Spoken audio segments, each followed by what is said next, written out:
Bismillahirrahmanirrahim.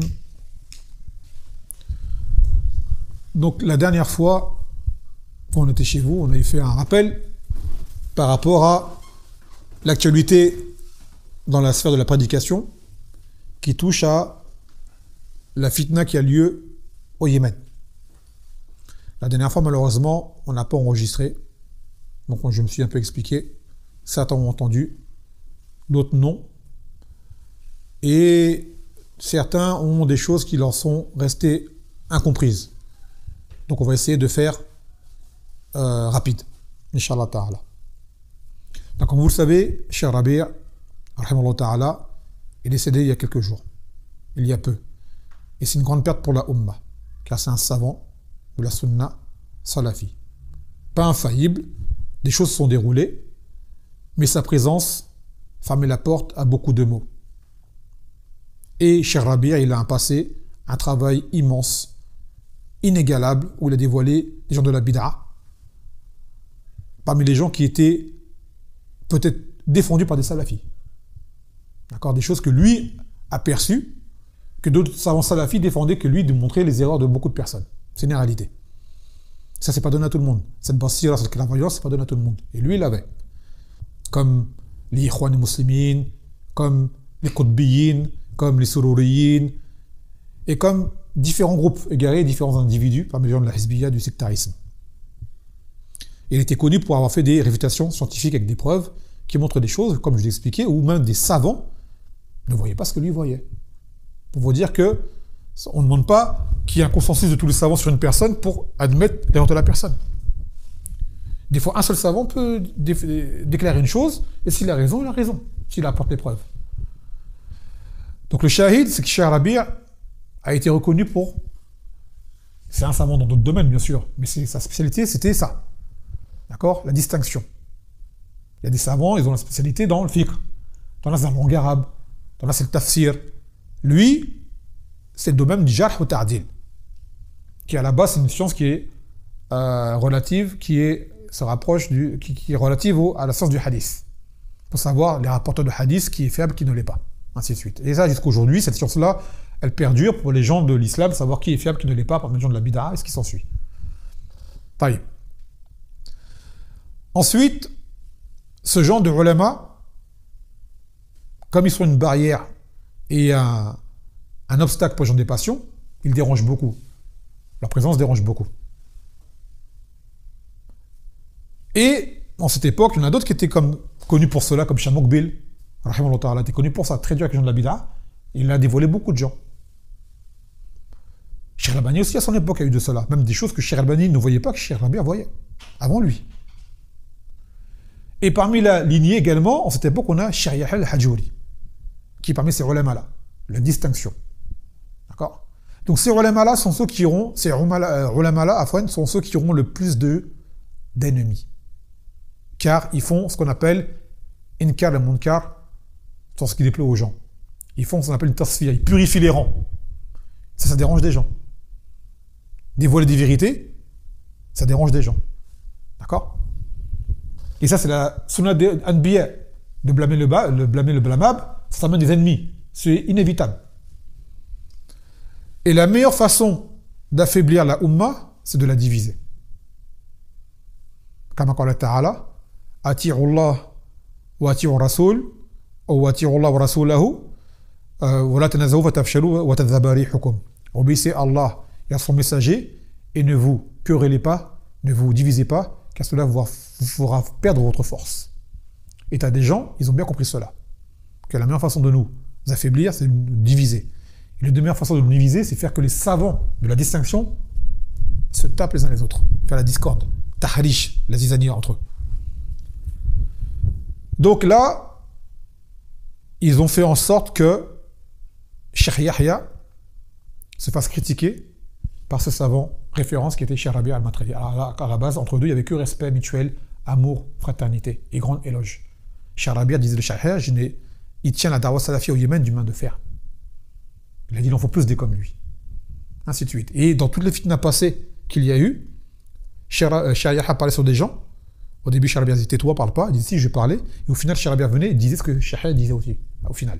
Ça a été le cas avec un qui s'appelle Abul Hassan, qui était parmi les peuples du Yémen, qui a viré après la mort de Shah Mouqbil, qui a dévié, qui a fait une grande fitna.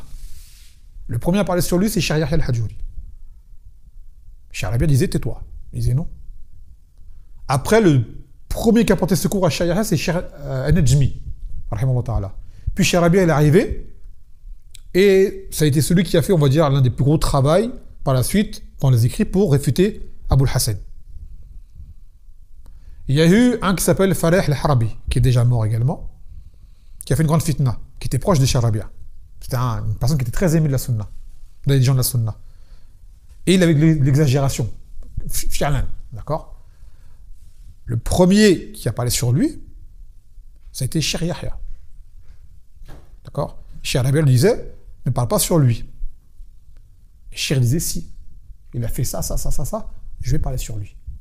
Il a parlé sur lui. Au début, Cheikh Rabia le défendait. Et au final, c'est Cheikh Rabia qui s'est mis à critiquer Farah al-Harbi, et c'était, on va dire, le conflit principal entre eux deux. D'accord? Ensuite, il y en a un qui s'appelle Saleh al-Bakri, au Yémen. Bon, lui, il n'est pas trop connu. C'était un qui était à Damaj, qui avait du roulou. Pareil, Cheikh, il a commencé à le dévoiler, Cheikh Yahya. Au début, Cheikh Rabia le défendait un peu. Et au final, voilà. Pour vous dire que, pour en arriver à dire que Cheikh Yahya al-Hajuri, jusqu'à présent, a dévoilé des gens, il ne s'est pas trompé. C'est quelqu'un qui a une clairvoyance. Mais cela, ça dérange des gens. D'accord? Ça dérange des gens. Ensuite, des gens sont apparus et ont commencé à faire une hizbiya à Damaj. Un sectarisme. D'accord? Parmi les toulab de Cheikh Yahya al-Hajuri. Entre autres, à leur tête, c'était un qui s'appelle Abdurrahman al-Adani. Bon, on ne va pas refaire tout le ta'lir, on a déjà répété. Cheikh a commencé à le conseiller, parce qu'Alba, c'est un de ses élèves. Al-Adani voulait l'entendre. Et il avait autour de lui des complices. Et ces gens-là avaient mis en place, en fait, un complot pour faire en sorte que des Damaj disparaissent, faire un nouveau Marquez qui rapporte de l'argent. Et ils savaient que le seul obstacle qu'il y avait devant eux, c'était le Hajuri. Parce que c'est lui qui les connaissait vraiment, qui était du Yémen. Et c'était lui l'élève de Shah Mouqbil. Et ils voulaient en fait changer la dawa de Shah Mouqbil. Ils vont pas te le dire comme ça. Tu dis non, Shah Mouqbil c'est notre cheikh, c'est notre imam et tout. Mais en vrai, ils vont commencer, ouais, mais Shah Mouqbil, avec lui la vie elle était dure. On n'est pas à manger, on n'est pas ci, on n'est pas ça, on veut des nouvelles choses. D'accord? Ils voulaient changer la dawa, la rendre plus matérialiste, mettre plus de choses, la rendre plus ouverte. Pour elle, elle était trop fermée. Ils voulaient rentrer d'autres gens dans leur dawa. Donc en fait, faire perdre ce côté de distinction. Et ils savaient qu'il y avait devant eux un obstacle. Plutôt deux. Mais le plus gros obstacle, c'était quoi? Le Hajuri. Pourquoi? Parce qu'il est devant vous au Yémen. D'accord? Et Cheikh Rabia également était un obstacle pour eux, mais il est loin. Donc ils ont dit en premier, c'est lui. Et la meilleure façon de pouvoir arriver à un résultat, c'est que le grand tape le petit. D'accord? Que le grand tape le petit. Donc là, ils ont fait un tas de choses, ils ont monté la tête à d'autres machères en Saoudi pour qu'ils s'en prennent à Hajuri. Et le Hajuri, il fait ci, il dit ça, il fait ci, il fait ça. Au point d'aller chercher des choses anciennes, des autres fitanes qu'il y a eu, pour les remettre à jour, que les gens ont oublié, pour dire, regarde, il y a telle erreur, telle erreur, telle erreur, telle erreur. D'accord? Que pour l'incriminer, en fait. Et parmi eux, c'était à l'époque, il y avait un forum, aujourd'hui, c'est que c'est plus des forums, rempli d'inconnus, qui écrivent sous des pseudonymes, qui, eux, mettaient des écrits contre Cheikh Yahya. À l'époque où Cheikh Rabia, tout ça, il défendait Cheikh Yahya, il était encore défendu par les savants et tout. Mais ils se sont dit, sinon on vient directement tel qu'on est, on va se faire jeter en l'air. Donc ils faisaient quoi? Avec des pseudonymes, on ne sache pas qui on est. Et mettre des ambiguïtés comme ça, par-ci, par-là, Al-Hajjuri, il a dit ça, il a dit ça, il a dit ça, il a dit ça. Et tous, ils avaient, il y en avait un en particulier, il s'appelait signé Abdurrahman al-Barmaki. Il signait Abdurrahman al-Barmaki. Et tous les autres venaient sur le même forum, ils écrivaient, par exemple, Fulan Barmaki, Fulan Barmaki, Fulan Barmaki. D'accord? C'était un pseudonyme, hein, on dit, je cherchais pas à savoir d'où ça vient, c'est un pseudonyme qu'ils avaient trouvé. Donc de là, ces gens-là ont dit, bah, vous êtes les Baramika. Baramika, c'est le pluriel de Barmaki. C'est-à-dire vous êtes un groupe sous pseudonyme, parce que vous êtes des lâches. Car si vous avez la vérité, pourquoi vous vous cachez? Si le Hajjuri, vraiment, c'est quelqu'un de l'égarement, qui a des preuves contre lui, pourquoi vous vous cachez? Cheikh Yahya, quand il parlait sur les gens avant, il ne se cachait pas. Il disait, un tel, il a ça. se cache pas. Cheikh Rabir, il se cachait avant? Non. Vous connaissez les savants qui se cachent pour dire la vérité, ils se cachent pas, ils disent telle chose, et après ils assument derrière. Parce que c'est ça. Vous l'apprenez dans Usul Salasa. En premier lieu, c'est quoi? L'ilm, l'apprentissage. Thumma al-amalu bi, appliquer l'apprentissage. Thumma al-da'wa ilayhi, appeler à ce que tu as appris ce ilm. Et quatrième, c'est quoi? Patienter sur ce qui va t'arriver. Et eux, donc, en fait, ils voulaient, on va taper le hadjudi, mais on ne veut pas savoir qui on est. Donc, si vous êtes des gens peureux, vous avez peur de quoi? Car vous savez que vous êtes en train de faire une chose qui n'est pas bien. Sinon, dis directement ce que tu as à dire. Et une fois que leurs ambiguïtés sont bien propagées dans le monde, et qu'ils ont même eu des savants avec eux, dont Obeid Jabiri et d'autres qui ont commencé à parler sur Cheikh Yahya, ils leur montaient la tête, et Cheikh Yahya disait bien, Cheikh Obeid, ces gens-là là, qui viennent te voir là, attention à eux. Attention à eux, ils te montent la tête contre moi. Cheikh Obeid n'a rien écouté. Il a foncé tête baissée, et il nous a fait la guerre. En écoutant ces gens-là. Entre autres. Et au final, hein, il a parlé sur l'Adani lui-même. Lui-même, il a parlé sur l'Adani au final. Vous l'avez dit, ces gens-là qui hésitent. Mais d'autres, non. Et en fait, ce Barmaki, il s'avère que c'est un homme qui s'appelle Arafat al-Muhammadi. Et il y avait avec lui un autre qui s'appelle Halim du Bouraik. Et d'autres, Mohamed Gharib, des gens, les noms vous ne les connaissez pas, mais ceux qui suivent un peu la Darwa connaissent ces noms-là. Et ces gens-là, ils ont réussi à monter la tête. Ils étaient proches du Cheikh Rabi autour de lui. D'accord? Il leur apportait plein de choses. Même des gens ont témoigné que Arafat disait aux gens, dans différents pays, ton Algérie, appelle Cheikh Rabi, a dit lui qu'en Algérie, il se passe ça, à cause de l'Hadjouri. Toi en Égypte, appelle Cheikh Rabi, et dis-lui qu'il se passe ça, à cause de l'Hadjouri. Toi en Indonésie, toi, parce que Cheikh Rabi, ça lui monte la tête. Il dit, ah, tous ces gens-là, ils parlent sur lui, c'est qu'il y a un problème. L'Hadjouri, il fait des problèmes. Il montait la tête à Cheikh Rabi, il montait la tête. Cheikh Rabi, c'est pas un enfant. Au début, il parlait pas, voilà, jusqu'au jour où. Ce jour-là, où ce fameux audio pirate est sorti, où il parlait sur Cheikh Yahya, sachez une chose. Avant que cet audio sorte, des gens ont rendu visite à Cheikh Rabia. Ils lui ont dit, des gens disent que tu parles sur Cheikh Yahya, que c'est un Haddadi qui a dit c'est des menteurs. L'audio, on l'a. C'est de 2012, ils disent que ce sont des menteurs. C'est pas vrai, je dis pas ça. Et que j'aime Cheikh Yahya, et et transmettez ça de moi. Et il avait dit les problèmes entre moi et lui sont finis à jamais. Parce qu'il y avait des petites paroles en privé qui ont été dites, qui ont été colportées. Donc il y avait des choses déjà, tu vois. Mais bon, rien d'officiel. Et il a dit, dites que les problèmes entre lui et moi sont finis à jamais. Cet audio-là, il est enregistré. Il n'a pas été diffusé, mais on l'a aujourd'hui. Donc les gens, il a dit, propagez de moi cette parole-là. Donc les gens sont partis dire, ben voilà, Cheikh Rabi a dit que les problèmes entre lui et Cheikh Yahya sont finis à jamais. Et bien cette parole-là, ça dérange des gens. Donc Arafat et son équipe, qui est autour de lui, ils ont fait quoi ces gens-là? Ils sont partis voir Cheikh Rabi pour... Allez, cette parole-là, elle n'est pas bonne. Il faut qu'il déteste Cheikh Yahya qui parle sur lui. Ils ont monté la tête, à tel point que quelques mois après, un audio sort de Cheikh Rabi où il tape sur Cheikh Yahya, mais violemment. Et tous les gens de Damage. D'accord? Qu'on a une exagération sans équivalent, il dit des choses qui sont même pas vraies. D'accord? Que l'on dit que Cheikh Yahya c'est l'imam al-Thaqalayn, ça veut dire c'est l'imam des djinns et des hommes. On dit c'est pas vrai, Cheikh. C'est un poète qui a dit ça. Et il a fait tauba. On l'a réprimandé pour ça. Sinon, à des matchs, personne ne disait ça de Cheikh Yahya. Ils t'ont monté la tête, c'est pas vrai. Et les gens parlent en France et tout, ouais, vous dites que Cheikh Yahya c'est l'imam al-Thaqalayn. On dit, mais qui a dit ça parmi nous? Un poète l'a dit. Et il a fait tauba. Il a même fait tauba en poésie. Et l'autre jour, la tauba, on l'a. Donc, une fois qu'on a fait tauba, c'est fini, c'est ça part. Les poètes, c'est connu, la poésie, les gens, ils font tout le temps de l'exagération. Et c'est pas nouveau. Dans tous les ulama, t'as des poètes qui viennent, qui font leurs éloges, ils font exagération. C'est arrivé pour Cheikh Al-Albani, c'est arrivé pour Cheikh Al-Uthaymin, c'est pour plein de ulama, c'est une chose qui arrive. Ça veut pas dire que le savant, il apprécie, il appelle les gens à faire cela. Mais c'est le poète qui va trop loin. Ça, c'est un exemple des choses qui ont été reprochées. Et Cheikh Rabi, on dit, mais t'as cru ça? Et Cheikh Yahya a répondu à Cheikh Rabi. D'un audio respectueux mais ferme, qui s'appelle le conseil précieux au père Cheikh Rabi. Dans le dire, il répond à tout son audio. Fermement, mais avec respect. D'accord? Il lui dit, ces gens-là t'ont monté la tête, ne les crois pas. Pourquoi ces gens-là sont partis de monter la tête? Parce que juste avant, Cheikh Rabi avait fait des éloges. Il a dit, non, c'est pas bon ça. Il faut que Cheikh Rabi, il tape El Hadjouri, il tape Damage. Ils ont eu le résultat. Après, il y a eu les blocus à Damage. la guerre qu'il y a eu là-bas, on est sorti. Dans notre cœur, on était fâchés contre Rabia, je ne vous cache pas. Même nous, il y a des réfutations et même nous, des paroles dures. On dit, comment il dit ça sur nous? D'accord?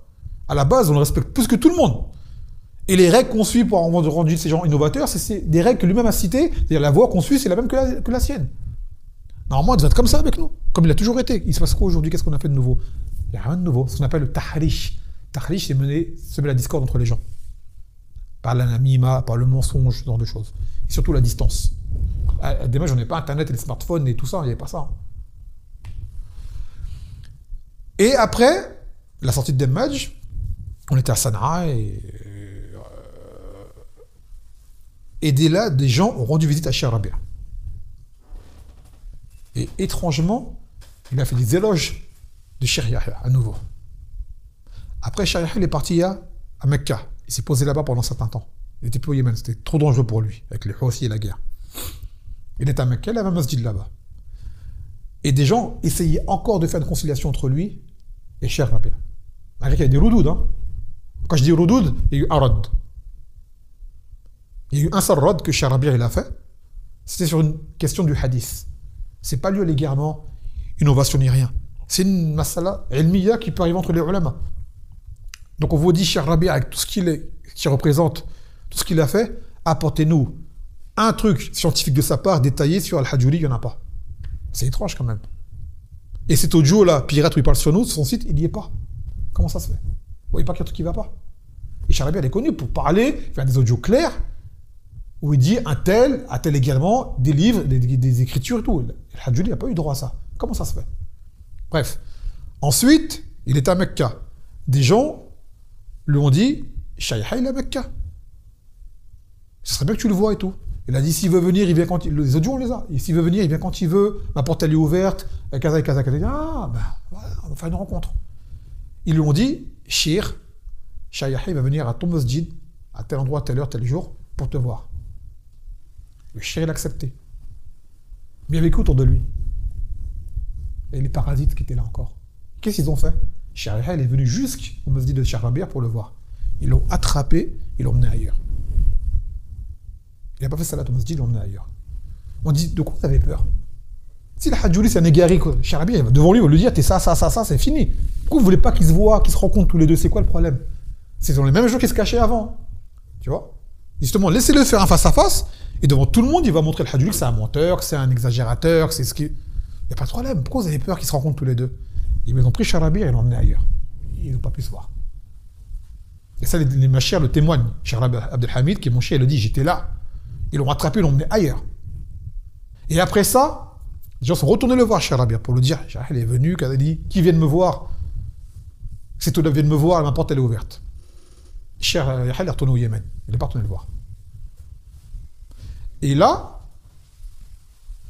maintenant que Cheikh Rabia il est mort, on avait des échos qui parlaient en bien. Des frères ont sorti un audio qui date de 1445, il y a un peu moins de 2 ans.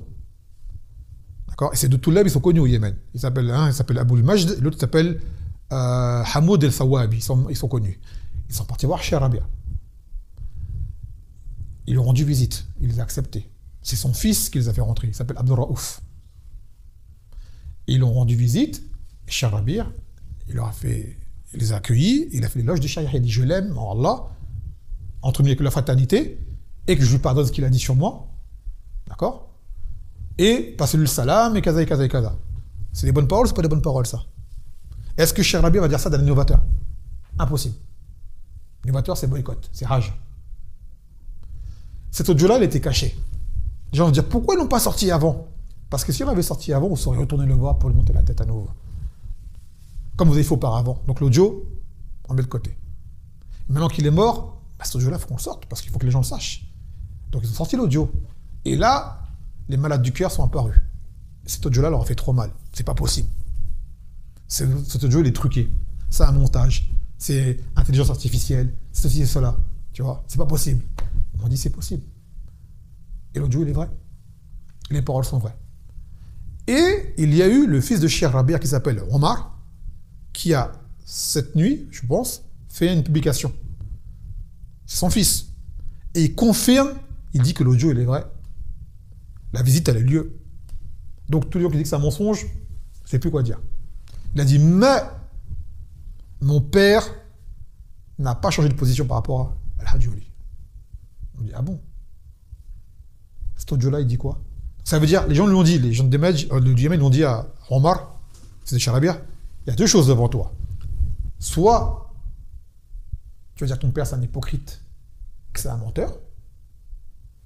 C'est-à-dire, devant nous, il a fait l'hypocrite, et on a plusieurs visites où il fait des éloges, et tu n'as rien qui prouve le contraire. D'accord? Soit, tu te résignes, et tu acceptes ce que ton père a dit. Parce que sachez une chose, entre-temps, il y a une fitna qui a eu lieu, qui s'appelle la fitna des Sa'afika, avec Cheikh Mohammed ibn Hadi. Et les investigateurs de cette fitna sont les mêmes, là, les parasites, les Arafat et toute sa bande, sont les mêmes. Ils ont fait une fitna pareille en Al-Médina. Et quand Cheikh Mohammed ibn Hadi a voulu parler sur eux, hop, ils sont sortis, ils ont commencé à faire tahrish entre lui et Cheikh Rabia, pareil. La même chose. Et nous, quand on a vu ça, c'est pas on était contents. On a envie de dire, on vous l'a dit depuis des années que ces gens-là qui y sont. Vous êtes battus contre nous pour les défendre. Maintenant, vous êtes avec eux. Alors, regardez ce qu'ils vous font maintenant. Tu vois? Jusqu'à présent, personne ne veut l'admettre. Hein. Ils continuent.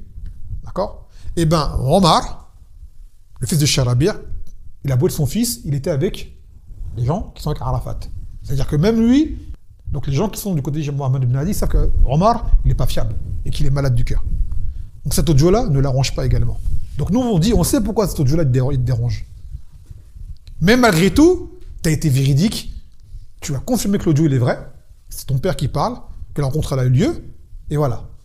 Donc maintenant, tu es dans une impasse.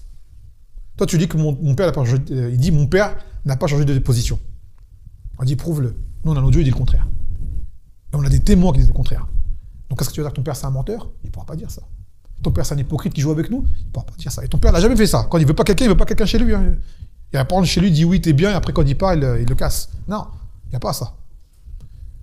Ou alors, on va leur dire, cet audio-là vous dérange. Tu vois? Et on sait que Omar, malheureusement, est une personne qui est maftoun. Et allez voir les gens qui sont autour de Cheikh Mohammed ibn Hadi, vont vous le dire. Omar, on le connaît. Il est parmi les gens qui empêchent les gens de rentrer chez Charabia pour expliquer les choses. Il est parmi les gens qui font obstacle, avec Arafat et toute l'équipe. Donc on dit aux gens, là, cet audio-là, il dérange beaucoup de gens. Donc on dit, pourquoi il vous dérange? À la base, vous êtes content qu'il y ait une union entre les savants salafis qui se fasse. Qu'est-ce qui vous dérange? C'est que depuis le début, vous avez voulu la division. Vous êtes battu pour que cette division ait lieu, et vous avez eu la plupart des gens dans le monde qui vous ont cru. Aujourd'hui, la vérité, elle éclate. Il y a des gens, ils sont contents maintenant. Ils disent, alhamdoulilah, la finale est finie, on y voit plus clair. Mais t'en as d'autres, ils veulent pas. Ils veulent pas. Et là, ces gens-là, vous allez voir, maintenant, ils vont apparaître. Toute personne que vous allez voir qui combat cet audio-là, qui le dément, mettez-le soit maftoun, soit hizbi. Il n'y a même pas à discuter. Et vous allez voir d'autres ulama, il y en a d'autres, il y en a, il s'appelle, je ne sais plus comment il s'appelle, Cheikh Saïd Ibn Halil El-Omar. Je ne le connaissais pas. Il a confirmé l'audio, il a dit on est content que ça arrive. Il y a des gens qui ont rapporté que Mohammed Ibn Rabia, il a un autre fils qui s'appelle Mohammed, qui a un doctorat, il a dit, ça s'était rapporté de bouche à oreille, hein, il a dit, ce que mon père a dit sur Sharia, c'est à cause du tahrish de Arafat. C'est-à-dire le tahrish, c'est la discorde. Il s'est monté la tête. Et vous allez voir que maintenant, il y aura deux sortes de personnes.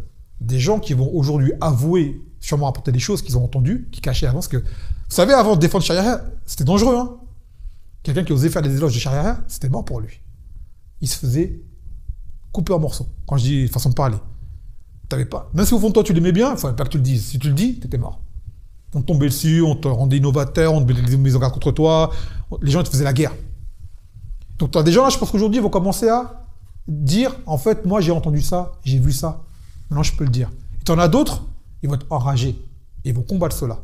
Ceux-là, là, que vous allez voir qu'ils vont combattre, ils vont mettre une croix sur eux. Ces gens-là, ils sont les mauvais. Ils vont apparaître. Donc, on espère que ceux-là auront été un ders pour les gens qui se sont fait avoir, ceux qui se sont fait avoir, qui demandent pardon. Il n'y a pas longtemps, il y a des frères qui ont écrit, dont un, qui demandaient pardon à Sharia. Sharia dit, je te pardonne, il n'y a pas de problème. Mais si tu as parlé, tu as dit des choses qui n'étaient pas vraies, répare. Des gens m'ont envoyé des mails pour me dire, je m'excuse. Nous, on rejette personne qui s'excuse. On ne demande que ça, que les gens soient unis. Tu vois? Ne soyez pas pris d'orgueil de refuser parce que toutes les années, tu as parlé. Tu as eu tort et tu as vu que tu avais fait une erreur. Tout bilallah azza wa jal. Il a dit, le Nabi sallallahu alayhi wa sallam, taïb kaman la zamalah. Celui qui fait tawba, et comme celui qui n'a pas fait tauba. Celui qui n'a pas fait de péché, je veux dire. Il n'y a pas de honte à faire tauba, au contraire, c'est un honneur. Mais il faut l'admettre. Et ceux qui ont fait des erreurs, qui réparent leurs erreurs. Et vous allez voir que les cœurs sont ouverts, il n'y a pas de problème. Les gens peuvent s'excuser. Mais ceux qui continuent la discorde, ceux-là, le rendez-vous, s'ils ne font pas tauba, sera Yom al-Qiyamah. Ça, c'est les gens de la division. Donc prenez garde à ces gens-là. Voyez, comme je dis, cette histoire, elle est très longue, les frères. Voilà, il y a plein de choses. Ça arrive depuis 2008, 2007. Il y a plein de faits. Je ne me rappelle pas de tout. Je suis un être humain, j'ai vieilli. Et voilà, quoi. Des choses qu'on oublie. Des fois, on mélange, on avance. Mais bon, depuis le début, on n'a pas changé. Depuis le début, on a le même discours. On va encourager les gens. Je l'ai mis sur la chaîne déjà. 2 écrits très importants. Un qui explique qu'est-ce qui s'est passé à des matchs de base avec Al-Adani, qui s'appelle Mukhtasar al-Bayan. Je crois qu'il s'appelle en français un aperçu de la Hizbiyya d'Abdurrahman Al-Adani. Il est sur la chaîne.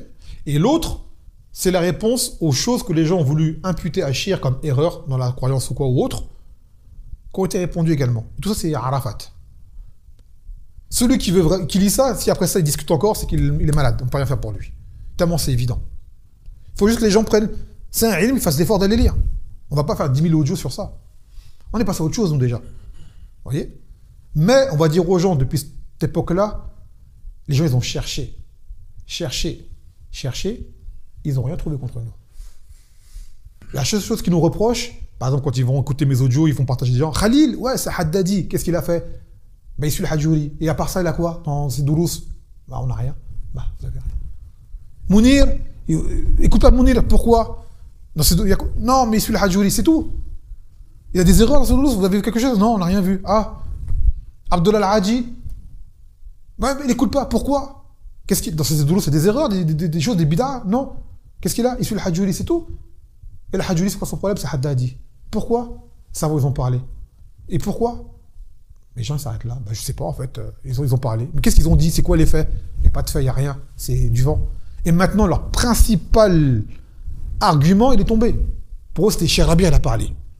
Charabia, c'était ah, il a parlé, si Charabia parle, ça y est, c'est réglé. Mais Charabia, il a parlé, mais il a reparlé depuis. Vous dites quoi maintenant? Et si des gens disent, cet audio-là, vous l'avez enregistré à son insu, il ne savait pas.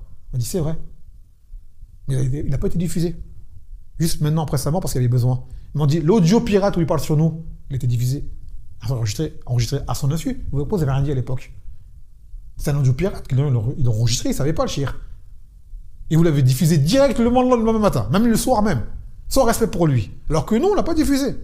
Il est mort, le shir. Maintenant, on dit qu'il y a une vérité à faire éclater. Cet audio, il y en a besoin. Et cet audio, il appelle au bien, conciliation, alors que vous, votre audio, il appelait au mal, à la division. Donc, c'est pas comparable. D'accord? Donc, on dit aux gens, par rapport à ça, nous-mêmes, on a fait des erreurs dans ce fitna, des fois, des propos qu'on n'a pas dû tenir. Des fois, on a eu même, nous, la dureté, il ne fallait pas en avoir. Des précipitations, il ne fallait pas en avoir. Mais on est des êtres humains. On était agressés par tout le monde dans le monde alors qu'on n'avait rien fait, en gros. Juste, on a défendu le haq et tout le monde nous est tombé dessus. Attention à lui, attention Damage.fr, c'est un fief de Haddadi, je sais pas quoi. Je suis, les frères, honte à vous, franchement. Jusqu'à aujourd'hui, personne ne pourra venir dire que ces gens-là, on a des usul, des choses qui sont pas, qui concordonnent avec le minhaj salafi. Vous n'avez pas trouvé. Vous avez trouvé des erreurs, des fois des erreurs dans les versets, des fois je parle mal, je fais une erreur de nahou. Vous avez trouvé ça, c'est chez tout le monde. Mais le reste, dans les usul ou quoi, dans le manhaj, vous avez trouvé quelque chose? Rien. Pourquoi vous ne voulez pas admettre? En fait, c'est devenu viscéral. Tellement on leur a mis ça dans la tête, c'est même plus pour Allah maintenant, c'est en eux. Lui, je le déteste. Pourquoi? Ils ne savent même pas pourquoi, en fait. Depuis longtemps, on lui a dit Haddadi, depuis des années. Donc c'est dans sa tête, ça y est, c'est rentré dedans, tu vois. Maintenant, on le dit Khalas, Haddadi, on l'enlève. On dit non, on me l'a dit 1000 fois, tu m'enlèves une fois, ça ne va pas sortir comme ça. C'est devenu viscéral chez des gens. Ils nous détestent maintenant, c'est viscéral. C'est rentré en eux, c'est comme une maladie. Donc ces gens-là, ils auront du mal à revenir. Et t'en as d'autres, ils ne savaient pas, ils ont fait confiance, ils étaient sincères, et ils ont vu la vérité, ils sont revenus, alhamdoulilah. Donc on dit, une fois de plus pour finir, celui qui a fait l'erreur, qui s'excuse. Et les gens que nous, on a lésés, malgré nous, qu'on nous le prouve, on s'excuse. Il n'y a pas de problème par rapport à ça. Tamam? طيب. أنا أكتفي بهذا القدر. نقول سبحانك وبحمدك لا إله إلا أنت أستغفرك وأتوب إليك. السلام عليكم ورحمة الله وبركاته.